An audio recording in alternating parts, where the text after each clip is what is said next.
Here we go. Let's dress that baby up. Nothing like I've ever seen. It's just a thing of beauty.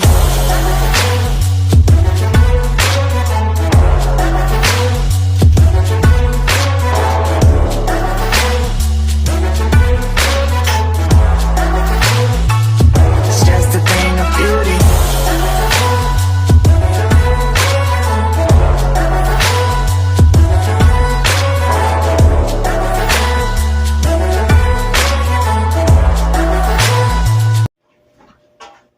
Good afternoon. Here's what's up.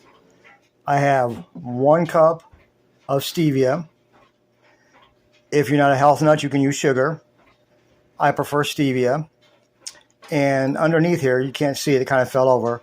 There are 3 egg whites.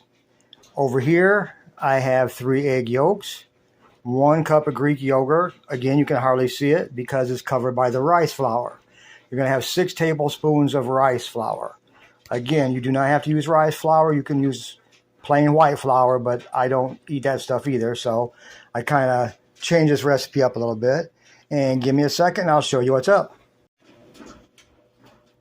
I've got the eggs beat. You can see the stiff peaks there. And obviously I transfer this to a larger bowl for obvious reasons.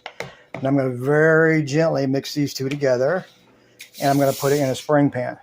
I did line the bottom with nonstick aluminum foil. I had a bad experience about 20 years ago with a spring pan in my oven, and I'm still traumatized, so I don't trust them. So you can see what I do here. All right, let me get this ready for you. Here we go. Again, you do not want to overmix this. You want to fold it very gently. And what I'm trying to emulate here is kind of like a cheesecake. And what temperature am I going to bake this at? Who knows? I'm going to try 350. I don't know. If it turns out a thing of beauty, you'll see this video. If it's a failure, well, guess what? You'll never know about that. My friend Ruben, he always says, bam. I'm like, it's a thing of beauty. So we shall see.